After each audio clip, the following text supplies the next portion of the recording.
Conservative media done right. You're listening to the SHR Media Network.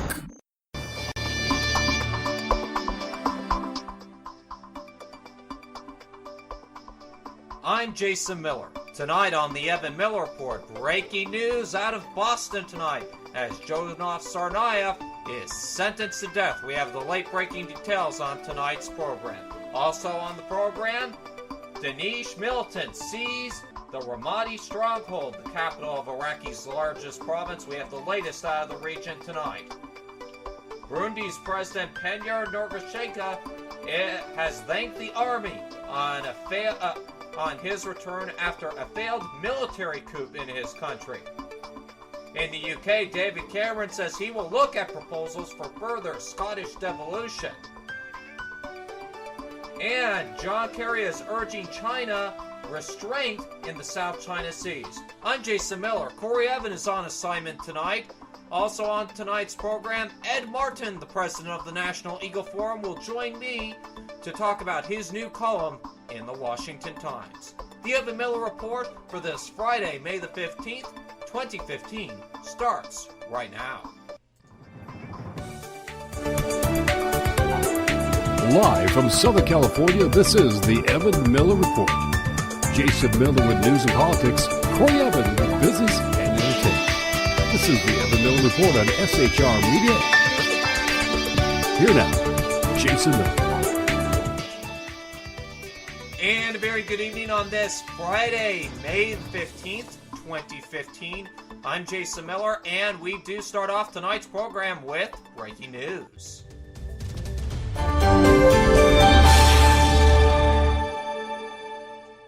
And that breaking news tonight is that Jonaf Tsarnaev, the Boston Marathon bomber survivor, and also the terrorist who was responsible for the Boston Marathon bombings, has been sentenced to death. For the latest on this late-breaking report, we go to Corey Evan, who's in Los Angeles. Corey, tell us the very latest.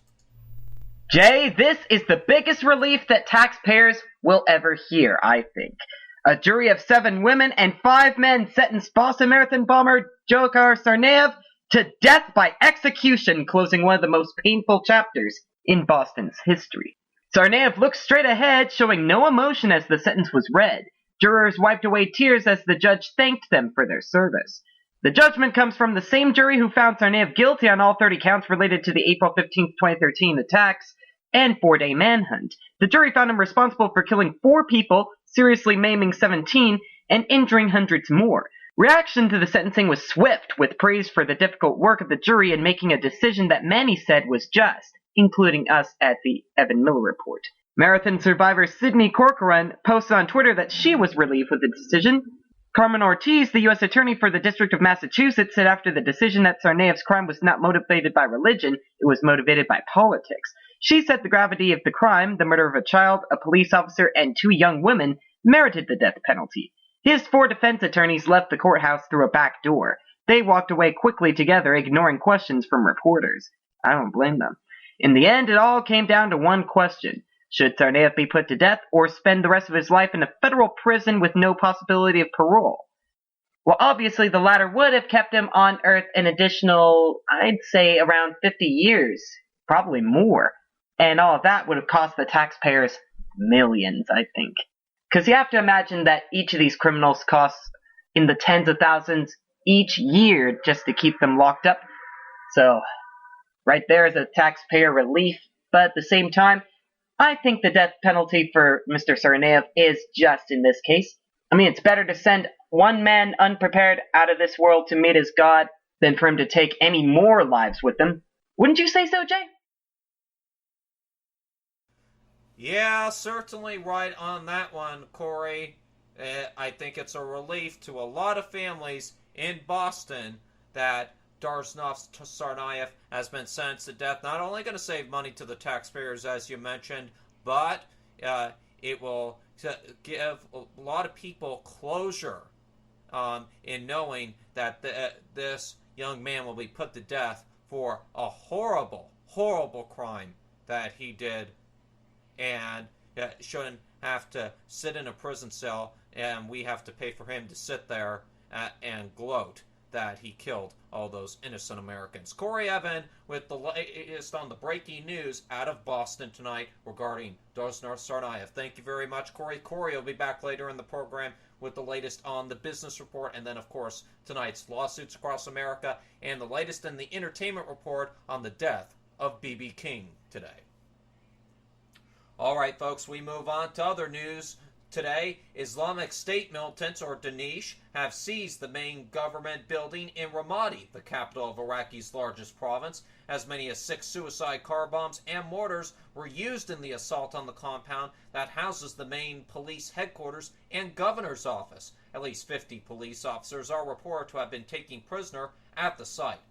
Daesh and Iraqi troops have been battling for months to take control of the strategically important Anbar province. This latest attack comes a day after Daesh put out an audio message it claimed was from its leader, Abu Bakr al-Baghdadi, who Iraq said was seriously wounded in a coalition airstrike back in March. The White House said today that U.S. Vice President Joe Biden had spoken to Iraqi's Prime Minister Haider al-Abadi and pledged to deliver heavy weaponry, including shoulder-held rockets and additional ammunition, as well as supplies to Iraqi forces. Daesh militants launched their raid on Ramadi overnight, driving, as we said, suicide car bombs into the compound, as a number of government buildings. At least 10 police officers have been killed and dozens of others wounded in the attack, officials have said. Over to Burundi now, where their president Pierre Nkurunziza has thanked the army for thwarting a attempted military coup and called for calm on his return to the capital, Burundi. Mr. Nkurunziza also urged people to turn out in tranquility for elections expected in June. The president was in Tanzania when military leaders moved against his bid for a third term on Wednesday. 3 coup leaders have been arrested, though the main leader is still on the run, according to a presidential spokesman. More than 105,000 people have fled the country since the unrest began in Burundi last month, according to the United Nations. After returning from Tanzania, Mr. Nkurunziza initially traveled to his northern hometown of Noskoe before continuing to the presidential palace in Burundi. To Ukraine now, where their president Petro Poroshenko today has enacted new laws banning Soviet symbols and communist-era propaganda, his office has said, after the measures drew strong Russian criticism when they were approved by parliament last month. The measures come as Ukraine's pro-Western government seeks a complete break with its Soviet past and as its soldiers fight rebels in its east, allegedly supported by Russia. The laws prohibit Soviet symbols and condemn the communist regime, open the Soviet Special Services archives, and officially recognize the role of a nationalist group that fought for Ukraine's independence in the mid-20th century. Our UK news brief now. Prime Minister David Cameron said he would look at any proposals for further powers for Scotland, but wants to get the Smith Commission plans implemented first. The Prime Minister was speaking after a meeting with Scotland's new First Minister, Nicola Sturgeon, in Edinburgh today. Mr. Cameron said he made a commitment to include a devolution bill in the Queen's speech later this month. Ms. Sturgeon argued that the Smith Commission's proposals were a good starting point, but did not go far enough. The Prime Minister has pledged to include a bill on devolution in this month's Queen's speech, as we mentioned, which would be based on the cross-party Smith Commission agreement. The Smith proposals include giving Holyrood the power to set income tax rates and bans, as well as control over a share of VAT and some welfare benefits. UKIP leader Nigel Farage needs to take a break now, this coming from the party's only MP, Douglas Carswell. Writing in the Times in London, Mr. Carswell said he admired Mr. Farage, but questioned his ill-advised comments about HIV patients made in a television leaders debate earlier this year before the elections. Mr. Farage ruled out quitting as leader earlier yesterday on the BBC Question Time program, saying he had phenomenal support. It also follows a bitter internal row within the UKIP party, which has seen 2 of Mr. Farage's senior aides resigning. In his article, Mr. Carswell said that knowing how difficult it is to lead a party makes me admire Nigel Farage all the more. I know that I never could, stressing that he would find it impossible to simultaneously lead UKIP, be the voice of the party in the Commons, and represent Carlton constituents at the same time being a husband and a dad.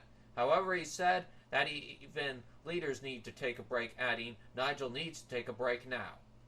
Addressing the prospect of a future EU referendum, Mr. Carswell said, quote, all of us UKIP supporters should ask one question. Is what I'm doing at this moment making an outvote more likely? If it isn't, stop it and do something else. He also criticized Mr. Farage's comments during the TV leaders debate on HIV patients last month, as we mentioned before. U.S. Secretary of State John Kerry is in China to urge Beijing to halt what it is seen as increasingly assertive actions in the South China Sea. U.S. officials say Mr. Kerry will voice concerns over China's land reclamation projects in the disputed waters. China has warned it will defend its legitimate rights and interests. China claims the whole of the South China Sea, resulting in overlapping claims with Brunei, Taiwan, the Philippines, Vietnam, and Malaysia. Mr. Kerry's visit comes as the Indian Prime Minister Narendra Modi is also in the region. On Friday, Mr. Modi and China's Premier Ling Ke-wing said they agreed to seek a fair resolution to border disputes arising from a boundary disagreement. This came after the two leaders held talks in Beijing's Great Hall of the People. President Obama has renewed for a year his authority to maintain sanctions on the country Myanmar amid international alarm over the plight of Rohingya Muslims whose mass flight has caused a refugee crisis in Southeast Asia, as Corey Evans has reported for the past few days. The White House notified Congress of the renewal on Friday, 5 days before the existing authority was due to expire. It said that despite significant progress on some reforms, concerns persist over conflict and human rights abuses, particularly in the ethnic minority areas of the Rakhine state. Although the renewal was widely expected, it comes as thousands of stateless Rohingya who have fled apartheid-like conditions in western Myanmar are believed to be stranded in boats abandoned in the Andaman Sea because of the crackdown on human smugglers. The flight of the Rohingya over the past 3 years in the region's largest exodus of both people since the Vietnam War. And some tragic news to bring you, if I can get this story up correctly. Alright, I do apologize, ladies and gentlemen, having a slight glitch here on my system over here. Okay, ladies and gentlemen, so what we are going to do as we await my system to unfreeze over here, we're going to go ahead, take a short break. Speak of timing here. We got the story up. Okay, the tragic story I wanted to tell you about as regards to 8 people, including 6 Marines and 2 Nepalese soldiers, died when their helicopter crashed in the mountainous region of the earthquake-devastated Nepal. You remember us bringing you this story earlier in the week. This coming from the U.S. Defense Secretary Ashton Carter today. The UH-1Y Huey had been delivering aid when it disappeared on Tuesday, with the wreckage only found on Friday after a search mission involving helicopters and hundreds of American and Nepal's troops. Today, our hearts are heavy with grief for the U.S. Marines who perished when their helicopter went down in the mountains of Nepal earlier today, Carter said in a statement. The U.S. Defense Chief also added, our mission continues in Nepal and we remain dedicated to answering the call when disaster strikes, both in the Asian Pacific region and around the world. John Whistler, the commander of the Joint Task Force investigating the helicopter's disappearance, earlier confirmed the wreckage of the helicopter had been found, describing the incident as a severe crash. And of course, for those of you not familiar with this story, that crash has to do with the second earthquake that happened earlier this week in Nepal. All right, folks, we're going to take a short break here on the program. But when we come back, Ed Martin, the president of the National Legal Forum, will be joining us to talk about his latest article in the Washington Times regarding the GOP presidential candidates. We'll be right back after these messages. Don't go away.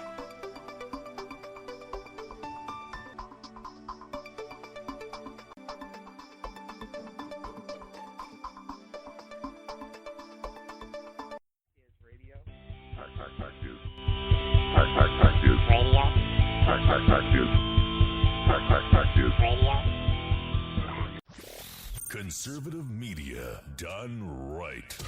You're listening to the SHR Media Network. How you doing? John Grant here.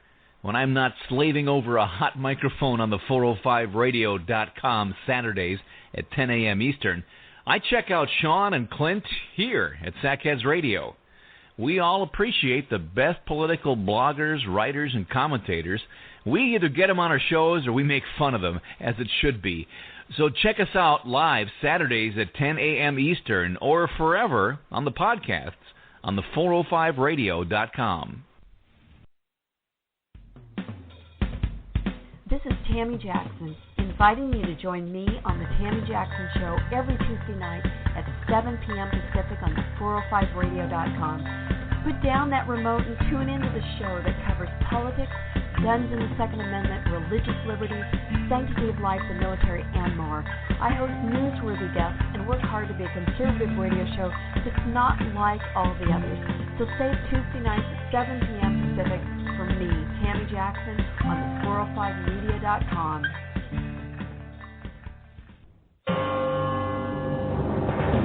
Hello, I'm Paul, a student at Hillsdale College. Here is my professor, Dr. Larry Arnn, on the separation of church and state. America's founders believed in the separation of church and state, in that the country was not to have an official religion or an official sect. But that did not mean that government was to be hostile to religion, or even indifferent to religion, as many today argue. In fact, America's founding document, the Declaration of Independence, includes both a reference to God as the author of the laws of nature and a confident assertion that human beings are endowed by their Creator with certain inalienable rights. Far from being hostile or indifferent to religion, America's founders understood the theology of the Declaration to be an essential part of the education of citizens. This Constitution Minute was brought to you by Hillsdale College. To join the national conversation on the Constitution, go to constitutionminute.org.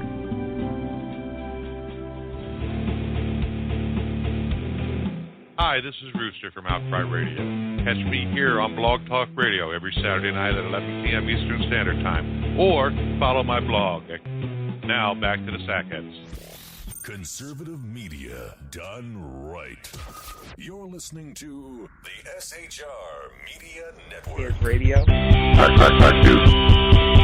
What's up, everyone? Corey Evan here from the SHR Weekender. I describe the Weekender as a news magazine.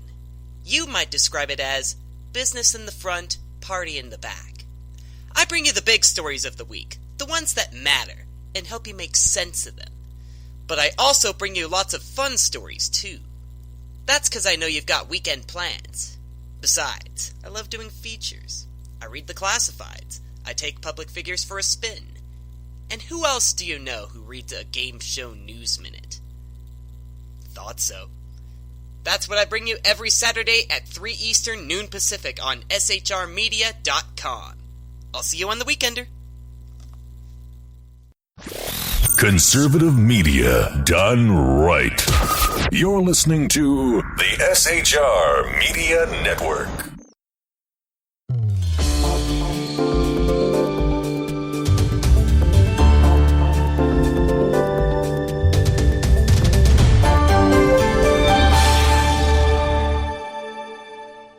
And welcome back to the Evan Miller Report. I'm Jason Miller. We're having a few problems getting Ed Martin on the phone. We're still trying to get him on the air. While we wait for that, why don't we go over to Corey Evan tonight, and he has the latest on the market news for this Friday. Corey, take it away. Thank you as always, Jay. There is the closing bell, so here's your numbers. The Dow is up by 20 at 18,272. The NASDAQ down by 2 at 5048. And the S&P 500 up by 1 at 2122. From Fox Business, factory activity in New York increased slightly in May as manufacturers are beginning to adapt to the challenges caused by a stronger dollar and restrained consumer spending. The Fed Reserve of New York says its Empire State Manufacturing Index rose to a plus 3.09 reading, up from a negative 1.19 reading in April. The index's measure for new orders swung into positive territory after declining the previous 3 months, but the gauge of hiring, while still positive, worsened in May. This survey provides an early look at U.S. manufacturing each month. The New York Fed surveys 200 businesses in the state and typically receives responses from 100. Kids, get ready to DQ something different for your drink. Dairy Queen, according to CBS News, announced that it is making a move to be healthier by cutting sodas from its kids' menu. Milk and water will be the only options at all Dairy Queen locations across the country by September 1st. Soft drinks will still technically be available, but you'll have to get the grown-ups to get them for you kids. The Edina-based company is the latest in a list of fast food companies, including McDonald's, Burger King, and Wendy's, to remove soda from its kids' menu. And while the Center of Science in the Public Interest Nutrition Policy Director Margot Wu-Tan said that DQ deserves credit for being responsive to the concerns of parents who increasingly want to be able to order off the kids' menu without having to say no to soda, at the same time, I wouldn't bar my kids from having maybe a glass of soda every once in a blue moon. While I'm on the side of keeping you healthy, at the same time, I at least want you to be open to all sorts of drink options, so you don't become picky. And kids, pass this off to the adults, okay? United Airlines is offering rewards to researchers for finding flaws in its websites, according to Computer World, but the company is excluding bugs related to in-flight systems, which the US government says may be increasingly targeted by hackers. The Bug Bounty program rewards people with miles that can be used for the company's Mileage Plus loyalty program as opposed to cash, which web giants such as Google, Facebook, and Yahoo pay. United may be the first airline to create such a program, but the airline will not accept bugs found in onboard Wi-Fi, entertainment, or avionics systems. It warned of possible criminal and legal investigations for any testing of live systems on planes or aircraft systems. The program comes shortly after United bumped heads with a security researcher who probed aircraft software flaws. Chris Roberts, founder and CTO of One World Labs, was questioned by police and FBI agents following a flight last month on a United 737. The airline will give 1 million air miles for ineligible remote execution flaw, $250,000 for issues such as authentication bypass, brute force, or timing attacks, and $50,000 for cross-site scripting and request forgery flaws. So there you are, Jay. Maybe we should become computer software engineers and figure out how to fix bugs in the system. I imagine I could use a trip to Australia with that 1 million miles. What would you do with 1 million miles, Jay? All right, ladies and gentlemen, I do apologize for that little bit of silence there on the air. We are now joined by Ed Martin, the president of the National Eagle Forum. Ed, thanks so much for joining us. I understand we had a bit of a mix-up. You thought you were supposed to call in this morning instead of this evening, so I apologize to your communications people if we did not communicate that correctly. Oh, no, that's okay. I actually had it on my calendar also to talk to you now, so I don't know who was messing up, but I'm glad to talk to you, as always, and looking forward to visiting. Well, we're glad to have you on the program tonight, and like to talk to you about your new article in the Washington Times and your new position as a columnist at the Washington Times this evening. Yeah, it's very exciting. It's great. Of course, Washington Times is a great newspaper, but they've also had a desire and an interest in sort of spreading into doing more online. Their website has been views. So I'm actually doing something somewhat a regular feature on their website, kind of like a blog, but really more of a sort of or maybe you call it an irregular post, 1 or 2 times a week. Sometimes more I'll post on the website, and then we'll turn some of those into columns when the topic seems to be expanding. So it's WashingtonTimes.com, great organization, and the title of the blog, I guess it's not a blog, whatever it's called. The title of this entry onto the scene is I call it Choice or Echo, which is stealing from my boss Phyllis Schlafly's famous book, A Choice Not an Echo, and we're really talking about whether these issues as well as people are real conservative choices, a new choice for us, a conservative choice, or they just the establishment and a failure of the past. So should be a lot of fun. I encourage people to take a look. Yeah, so let's talk a little bit about your first article here, and you're talking about the 2016 Republican presidential candidates that are in here. Obviously, we've had a few additions the past couple weeks, the likes of Carly Fiorina, and of course, one who is not unfamiliar to running in the presidential scene, Mike Huckabee, threw his name in, as well as Ben Carson. Now, your article is very interesting, and you're asking all the presidential candidates that are currently in the race and the future ones, if there's more to be in there, to go the distance and stay in there until the day of the Republican National Convention in Wisconsin next year. Yeah, right. Actually, it's in Cleveland. It'll be Cleveland, Ohio, the convention in July of next year. Oh, I apologize. Yeah, no, it's okay. But don't apologize to me. I guess apologize to Cleveland or Wisconsin, whoever got consulted. But listen, here's what my proposal was. I served on the RNC, the Republican National Committee, for the last 2 years. I saw up close what I believe is pretty glaring. And the glaring truth is that the presidential nomination process is really stacked against the grassroots making a decision. It's stacked in favor of big money and consultants and media deciding who is going to be the nominee by the primary process and big money. So my argument is that what we need is candidates who will lay out why they're running. If you're or Ben Carson or whoever, tell us why you're running, and then make a commitment to run to the end of the race. So if you're, let's say Ben Carson gathers 350 delegates, well, you need 1,200 something to be the nominee.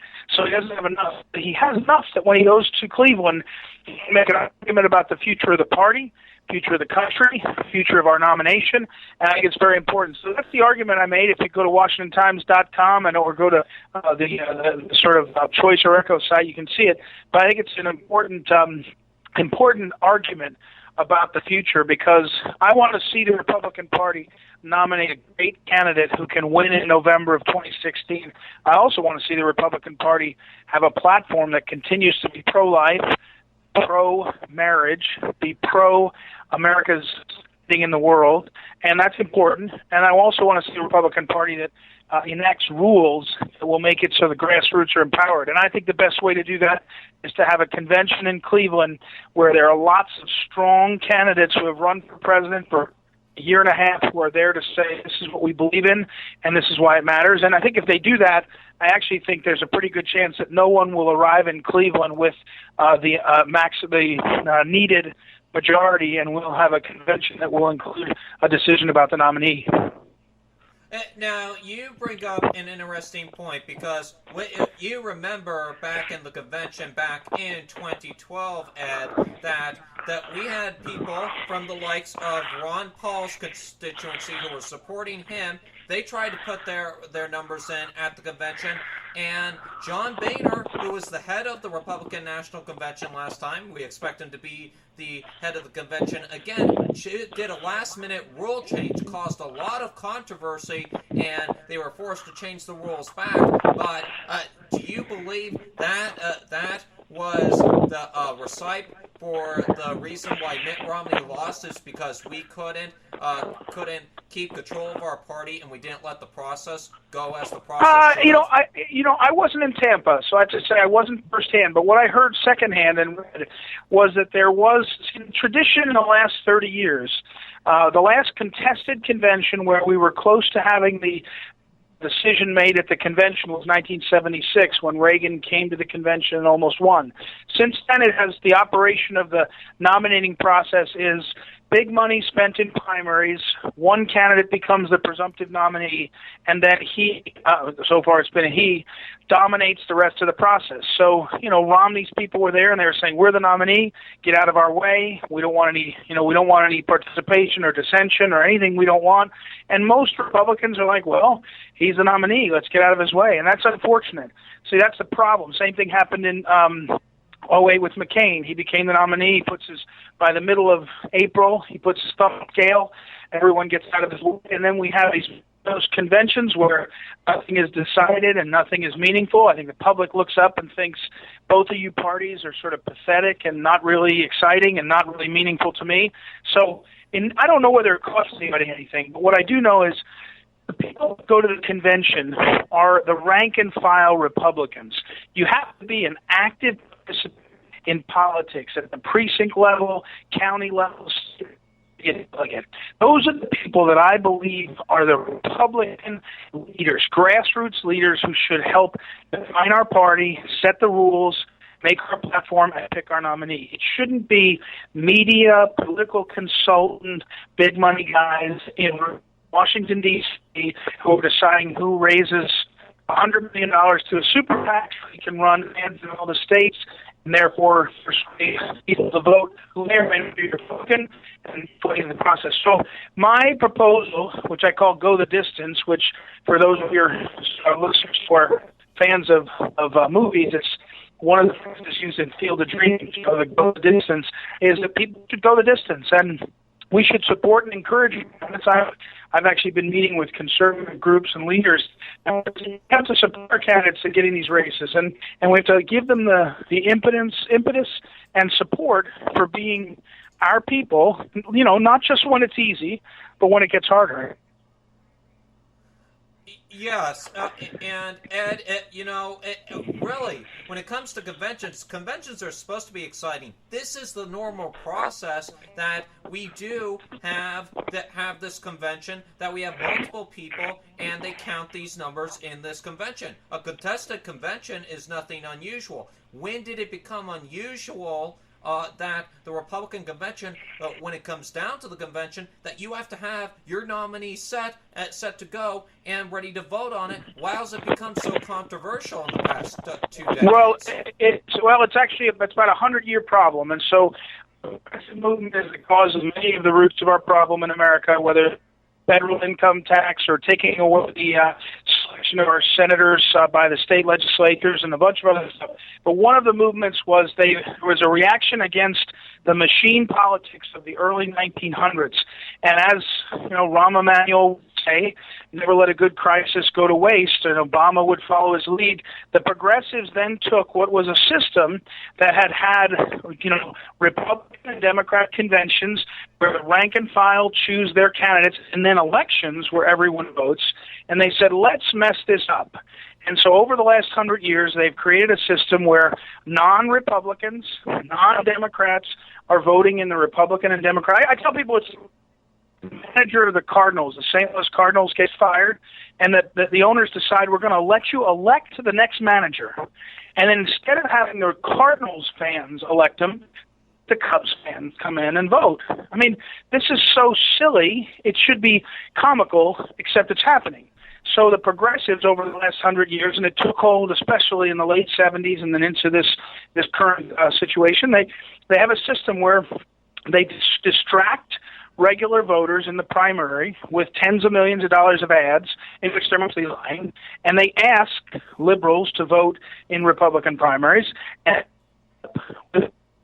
who are not really conservative. They're not really Republicans. So it's that process, and what we have to do is get our leaders to understand that instead of backroom deals between the media and political consultants in Northern Virginia and Washington, D.C., we want grassroots, rank-and-file Republicans to let their leaders go to Cleveland and influence the future. And look, I happen to think the Republican Party is not, there's nothing in the Bible about the Republican Party, so I don't think it's comes from heaven. But I do think that we are the best vehicle, the Republican Party, compared to the Democrat Party, to save the country. And so that's what's at stake. And we've got to be willing to say something different than we did in Romney and McCain, because we'll lose again, and we'll end up with an establishment candidate who loses to the Democrat, and we'll wonder how we got there. I mean, remember, Obama was supposed to lose. He was the most unpopular president in the worst economy. Why did he? Because we nominated someone in a system that discouraged conservatives, discouraged real Republicans. By the time they destroyed him. Good man, but they destroyed him. We can't have a process that our people are fired up, empowered, and get the best candidate we can. Well, last time I saw a convention that was actually very excited, and this was the year probably the year before I was born, but I remember watching the video, archive history on this, that the convention when Ronald Reagan was nominated as president back then. That was the last exciting convention that I've actually saw, and you mentioned the 1970s. Now, you mentioned that the party needs to realize, hey, we need to have a system here we need to go back to the system that we had. How can we tell the party as a normal citizen, as a normal people, a person of the Republican Party, how can we tell the party, hey, we don't like what you're doing here. We want you to return to the original rules, the original format. Let's have a convention, what the convention is supposed to be. Well, first of all, I encourage people to go to WashingtonTime.com and read my search for Choice or Ed Martin and look at it and understand it. So if you do that, I think there's a couple things you can do. Back a candidate that you care about, ask him or her to go the distance, to stay in, and stick with them, and tell them the reason why. Get people talking about it. I think that the front runner of the establishment right now is Jeb Bush. And I don't think Jeb Bush is strong enough because of he supports Common Core, he supports amnesty for illegals. I think people are tired of Bush's. I don't think he's strong enough to sweep, but I think he'll have the money and the system in his favor. So if we don't work against that, the second thing you should do is become a delegate in your state. The rules are apparent. If you're a Republican, or someone who believes you're a Republican and haven't joined, become a member of the party. And people that want to stay out of the party, Phyllis Schlafly is my boss and my mentor, and she would say, look, it's a two-party system, and the Republican Party, politics is where the action is. You've got to go fight there. So join and find out. Become a precinct captain.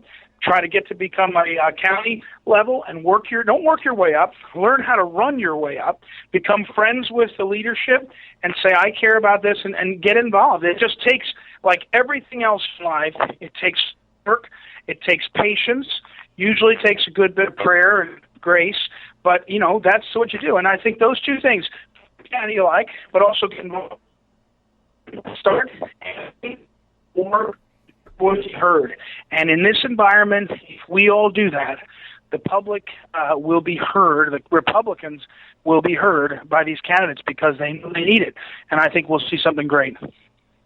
All right. Well, folks, you know what to do. And obviously, we have the freedom to make our own decisions in this country. All right, two more questions because I know we're limited on time with you. First, the Trans-Pacific Partnership was delayed on Tuesday over in the Senate. Surprisingly, we had some allies from our colleagues on the Democratic side by the likes of Senator Harry Reid, who is supposed to be retiring soon, and the likes of Senator Elizabeth Warren, who is a possible presidential candidate in 2016 on the Democratic side. And there's rumors going around that the House could try fast-tracking this thing either sometime tonight or sometime next week. What's your thoughts on that? Well, first of all, there's two observations I want to make listeners about this. Fast-track trade, there's two questions. The first one is why, in light of everything he's done, would President Obama any more power over anything? And when Republicans say, well, we're giving a set of guidelines that he must abide by, my answer is he doesn't abide by the law. Why would he abide by guidelines? And so it's insane.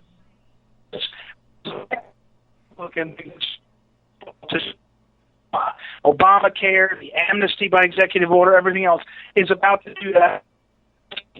Actually insane. It's the kind of thing that signals the end of the party if it doesn't stop. The second thing is free trade, which is the underlying agreement, which is why they support it, because they want to be for free trade.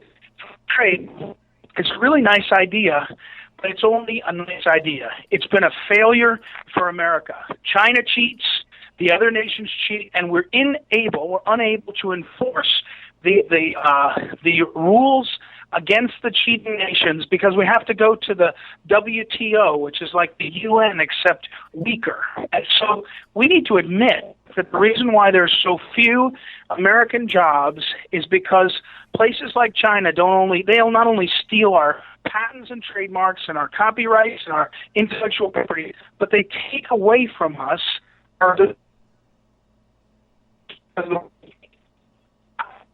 I think the Republican Party is having a moment that they would ever give Obama this is a man who is lawless.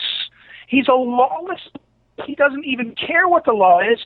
That's what he wants. We're going to give him power to do secret deals with China So I don't understand it, and I think we're going to see it's going to whip back pretty fast, I think, on Republicans. And I hope it will kill this deal. I hope it will begin a conversation not only about Obama no more power, but also about why do we keep allowing trade deals when everybody on the other side of the table knows they can cheat on us. And the only groups, let's be honest, the only groups that really enjoy these deals, the multinational corporation, usually headquartered outside of America, who are making huge profits. It's a disaster, and we got to stop it.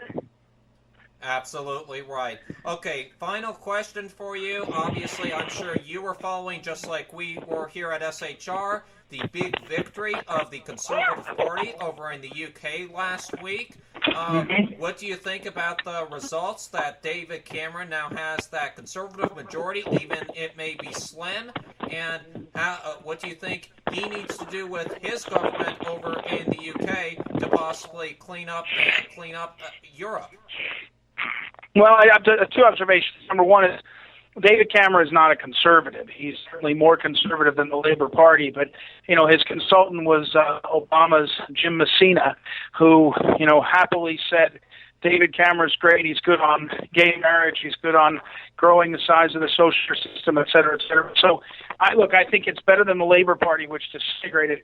I'm more interested, however, in the rapid growth of groups like the United Kingdom Independent Party, which showed that, from almost nothing 5 years ago, they got 12 or 13% of the entire vote in the country, but for the antiquated Liberals, who would have won 3 or 4 seats in the parliament. But that's 12 to 13% of the people that are voting for anti-EU, more strict immigration policy, and also sort of cultural pause on all this multiculturalism. So, look, I think the failed European experiment, whether it's England or Spain or Greece, is going to come to a crashing.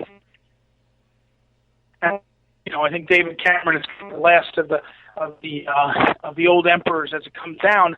But in America, I point to, let's not have their fate. There is failure, and I think what we need to do is try to get a little bit more populist understanding of where the people are. I want to be too down on David Cameron. I think he does have some positive economic policies, but if he's going to be in the EU, which he says he wants an up or down vote for the EU, I just think he's on the right side of history, and I think we'll find that out in the next decade or so. Certainly right about that, and I have admitted on this program many a time, Ed, that the likes of Nigel Farage, he may have lost that election, but 3 million people coming to vote out for UKIP. That's no small number right there, and the UKIP came in third place. They may have lost, but I think they're going to be very predominant in the next 5 years in that next election. They're just getting started. Well, I think you're right, and I guess maybe what I'd say more explicitly is the general corruption of the big government system of all parties in all countries is clear to the people, and they are not going to tolerate for much longer the sort of usual answers of this or that or the other thing. We're marginally better than the other guys. Let us take a chance to be marginally better. People are saying, we're in a 10-year period here where Americans feel like their country is going in the wrong direction. Their job and economic situation is totally. They're just not going to tolerate another. Just give me another chance. I'll be pretty good at it. I won't be quite as bad as the other guy. People want to see someone who understands the state of our real concern, and on immigration, on trade, on the size and scope of government. I just think there's a real need for some true leadership, and I think we're going to see it. I pray we're going to see it in 2016. I have some great optimism on some of the candidates. All right, Ed. Well, check out Ed's new column, on the Washington Times, and you can get more on Ed's article by going to thewashingtontimes.com. Search Ed Martin. You'll find that article right there on there. What are you looking forward to and working on next week? If you can give us a bit of a preview. Well, I'm going to talk about the TPA. I'm going to talk about trade. I'm going to talk about the insanity of giving President Obama some more some more power. I'm probably going to use that illustration I did about the manager of the Cubs and the Cardinals or something like that. I think that the regular folks need to be understanding how crazy this is. So, by the way, you can also go to eagleforum.org, which is Eagle Forum's the organization of which I'm president. Find out more about the pro-family policies we're fighting for and what's going on in our community. So I look forward to that. And thank you again for having me on the show, Jason. Pleasure having you, Ed. Send my regards over to Phyllis. She is now the CEO of Eagle Forum. Will do. And, yep, will do. Tell her we said hello. And Ed, let's talk with your people off air, and let's see if we can have you on maybe once a week, if possible. And let's talk about the continuing condition of America as we are today, because I think you have a pivotal role in telling people what we need to do to bring America back to what America is supposed to be. I'm happy to help, and I was actually this morning, I'll tell you, Jason, I was with Phyllis, and we were with Pat Buchanan, and Pat Buchanan many years ago was an op-ed writer, editorial page writer in St. Louis at the Globe Democrat, and he wrote a phrase that Phyllis has often used. He said that what Phyllis Schlafly has done is everything that has made America great and will make her great again. So I think that's what we all believe in. So thanks for the great chance to talk, and have a very blessed Sunday. Thank you. You do as well. God bless you, Ed. All right, folks, I'm Jason Miller. That's Ed Martin, the president of the National Eagle Forum. And once again, check out his article, WashingtonTimes.com, WashingtonTimes.com. Also go to EagleForum.org for the latest on what Phyllis Schlafly and her organization are doing to try to bring America back on what America needs to be and what America used to be. I'm Jason Miller. You're listening to the Evan Miller Report, and we'll be right back after these messages.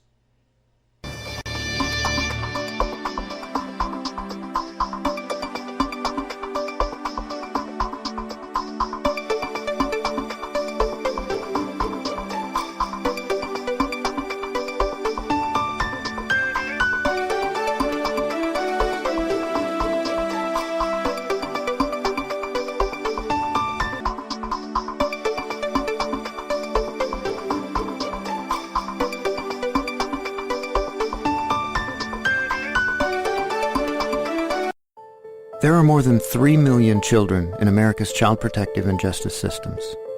Kids who've been abused, neglected, or traumatized.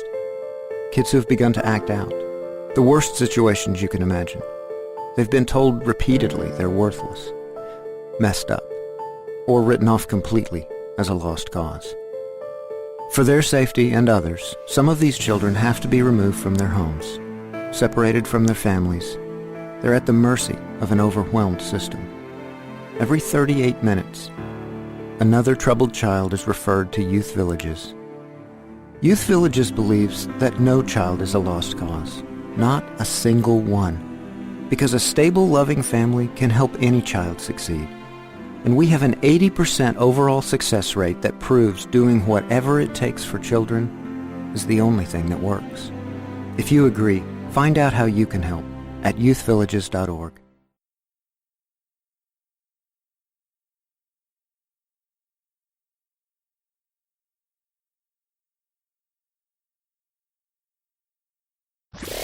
Conservative media done right. You're listening to the SHR Media Network. And welcome back to the Evan Miller Report. I'm Jason Miller. Many thanks once again to Ed Martin, the president of the National Eagle Forum. Once again, folks, check out the WashingtonTimes.com website, search Ed Martin, and read his latest article about the GOP presidential candidates going the distance in Cleveland for the Republican convention next year. All right, folks, time to send over to my colleague, Corey Evan, up in Los Angeles. He has tonight's Lawsuits Across America. Corey, take it away.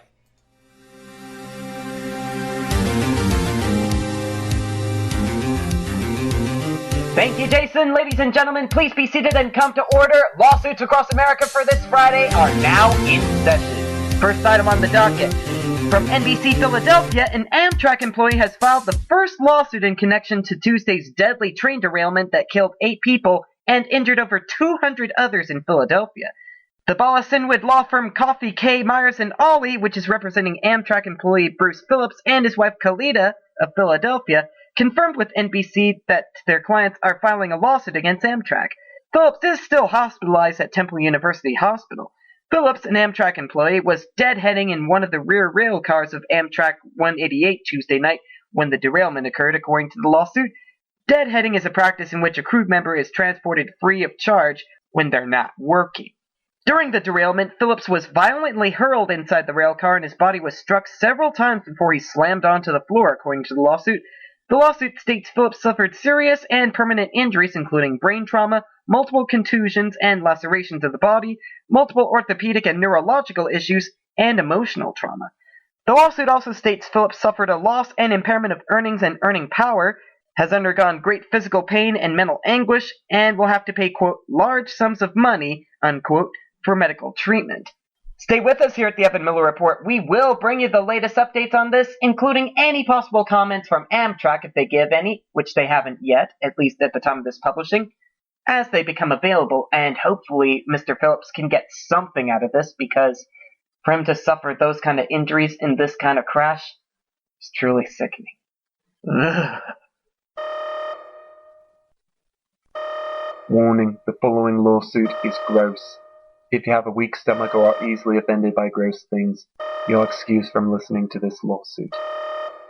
A federal lawsuit filed Thursday in Orlando, Florida, according to the Orlando Sentinel, alleges that medical diagnostic students at Valencia College were forced to undergo weekly vaginal probes as part of learning the procedure, and that the college and its employees retaliated against students who complained. The suit doesn't publicly identify the two plaintiffs, using only the names Jane Doe 1 and Jane Doe 2. It was filed by a Winter Park law firm, Gagnon Eisel Dillingham. The suit claims the chair of the college's sonography program, Barbara Ball, told the students, quote, they could find another school if they did not wish to be probed. The suit alleges that Ball made sexually suggestive comments to students as they were probed. Reached on the phone Friday, Ball said she declined to comment because she wasn't aware of the lawsuit. Carol Traynor, director of public relations at Valencia, said in an email Friday, quote, we haven't been served with a lawsuit as yet and have no comment at this time. The suit describes weekly probes for students in the program who had to disrobe in a bathroom, drape themselves in towels, and walk past students and instructors on their way to a sonogram station. Quote, plaintiffs experienced discomfort and embarrassment each time they had to endure this forced probing of their sexual organs, according to the lawsuit complaint. And I will stop there because, number one, Jason is getting completely grossed out at this, and number two, to the ladies who have to go through this sort of thing, I'm awfully sorry. And from the Atlanta Journal-Constitution, the former employee sued last fall for allegedly stalking Atlanta media mogul Tyler Perry has filed his own lawsuit, alleging that he was fired for denying the sexual advances of a superior and claiming that Perry exposed him to, quote, public contempt and ridicule. The suit asks for millions of dollars in damages. Joshua Soul's first run-in with Perry came on October 30th of last year, the day that, according to legal documents later filed by Perry, he disabled alarms and surveillance equipment and entered the entrepreneur's Southwest Atlanta studio through the ceiling. A production assistant, Soul had reportedly been seeking a one-on-one meeting with Perry. Soul, who later called it a misunderstanding that was blown out of proportion by security guards, was arrested and fired following the incident. Yeah, if you're climbing in through the ceiling to get a private meeting with Tyler Perry, you deserve to be fired, I think. Right, and on that note, I declare today's lawsuits across America case dismissed. Thank you for listening. Hope you have a great weekend. Corey Evan with tonight's Lawsuits Across America, with all the gross details included. Thank you very much for that, Corey. Alright, folks, I know often I don't do any entertainment stories here on the program, but this one sort of got to me a little bit. After months of build-up, CBS has released the first Supergirl, yes, you heard that right, Supergirl trailer on Wednesday during their upfront presentation of their new fall lineup to advertisers. The internet promptly exploded, and perhaps predictably, the fans had a specific gripe at the ready. One person on Twitter said, according to trailer, new hashtag Supergirl has amazing powers of flight, strength, speed, and condescension towards female viewers. Another said, looks like Supergirl's awesome at her job, but her personal life is a mess. Glad to see network TV finally tackling this theme. there were plenty of variations of this tweet as well. Charges of sexism against Avengers Age of Ultron and its merchandising, including the baffling choice to remove Black Widow from a toy set based on the very Widow-centric scene featured in the nearly every commercial, have made topic women's roles in comic book franchises a particularly hot one right now in response to a Saturday Night Live sketch with a Marvel superhero, only instead of an action film, it's a romantic comedy.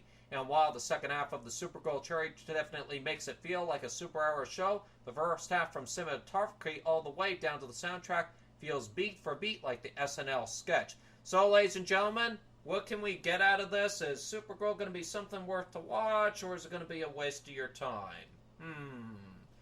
Don't know. We'll let you be the deciding factor on that one. Alright, I'm going to go ahead and send it over to Corey Evan. He has the latest on the death of B.B. King, who died at the age of 89. Corey, tell us the latest. What happened to Mr. King? Thank you, Jay. And ladies and gentlemen, you might want to grab a Kleenex for this first story. B.B. King, whose world-weary voice and wailing guitar lifted him from the cotton fields of Mississippi to a global stage and the apex of American blues, died yesterday at his home in Las Vegas. He was 89. His death was reported on his website, which said he died in his sleep. Mr. King, who was in hospice care, had been performing until last October when he canceled a tour, citing dehydration and exhaustion stemming from diabetes. Mr. King married country blues to big city rhythms and created a sound instantly recognizable to millions. A stinging guitar with a shimmering vibrato, notes that coiled and leapt like an animal, and a voice that groaned and bent with the weight of lust, longing, and lost love. And just a note, ladies and gentlemen, BB in his stage name B.B. King stood for Blues Boy. And man, did he live up to that name. Rest in peace, Mr. King. And I'm certain Jay watched the season 6 finale of The Vampire Diaries as he bid goodbye to Nina Dobrev. The CW's promos for Nina's last episode of The Vampire Diaries implored us to say goodbye before it's too late, but in the finale, it really felt like it wasn't enough time to bid farewell to such a beloved character, according to Us magazine. Of course, throughout the episode there were dream scenes with each of the characters and Elena, but it wasn't until all the chaos and madness was over that the audience was clued into what was going on. These dreams were each part of the Vampire Diary family's individual goodbyes to the character. Elena had a moment with each one of her friends and family, even Tyler, telling them her wishes for their lives without her, especially poignant for the humans since only the vampires in the group would have the possibility of seeing her again. It was the stroll down memory lane that we'd hoped for and really needed, they say. And I'll let Jay verify after this report. And according to expose.ie, Heidi Klum was among thousands of people who had to be evacuated from the finale of Germany's Next Top Model after a bomb threat was called in on Thursday night. Up to 10,000 people, including the hosts, had to leave the SAP Arena in Mannheim on Thursday night, 45 minutes into the broadcast of the TV show, following the threat, which was received at approximately 9 p.m. German website Spiegel.de has also reported that Supermodel was approached during a commercial break by a man claiming he was in possession of a bomb. Klum and her daughter Lenny and the jury of the show were taken to an undisclosed location outside the venue, while the crowd were moved to a safe distance. Police swept the building with aid of a specialist sniffer dog and discovered an unattended suitcase near a cloakroom. It was later revealed not to contain any explosives. Filming was suspended, with German broadcaster ProSieben announcing on its Twitter account, "We're sorry. We'll no longer be broadcasting today." Klum took to her Facebook page to inform fans what had happened and what the conclusion of the series will now be. No one has yet taken responsibility for the threat. Let's just hope it's not another ISIS threat. But that's a discussion for another day. We'll move on. This weekend at the box office, it's Anna Kendrick and Rebel Wilson with Pitch Perfect 2, which the critics seem to like. Mad Max Fury Road with Tom Hardy and Charlize Theron, which the critics definitely like. And Good Kill with Ethan Hawke and January Jones, which seemed to kill the critics. They said they liked it. That's all according to Rotten Tomatoes. Right, that's your entertainment report for today. I hope to entertain you again on tomorrow's edition of the SHR Weekender, where not only will I be discussing something phony in our Crime and Pinhead segment — Jay, listen up for that one, I know that's your favorite segment — but I'll also be discussing knockoff products, how bad they are for the economy, and how you can protect yourself from being ripped off by these phonies. You see what I did there? Never mind, I'm Corey Evan. Take it away, Jay.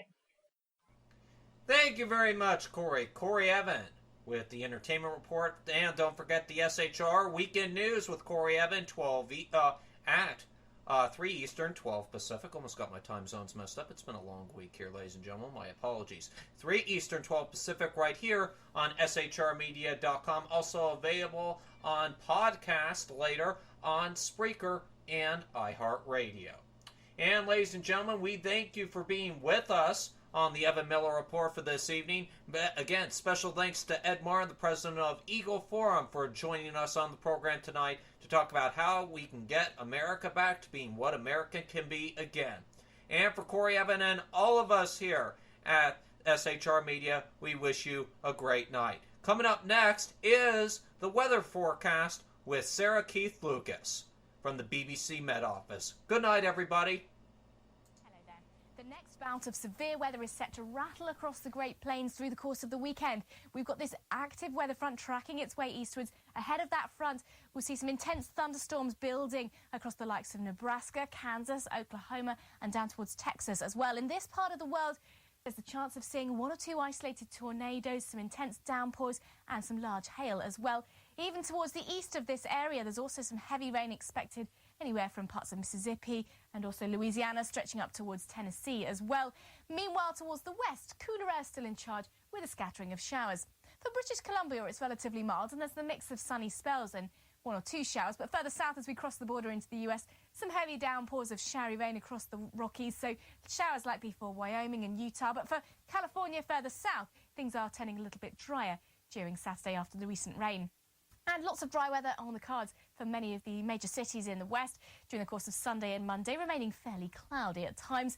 For New York, we could see a spot or 2 of light rain pushing in through the day on Saturday, nothing particularly heavy. In fact, quite a lot of dry weather right down these east coast toward Florida, but towards the Gulf of Mexico, we've got this warm, moist air pushing in, so some heavy rain for Louisiana and up the Mississippi Valley as well. Through Sunday and Monday then, well, we're looking at some warm weather in New York at times, heavy showers for Atlanta.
Conservative media done right.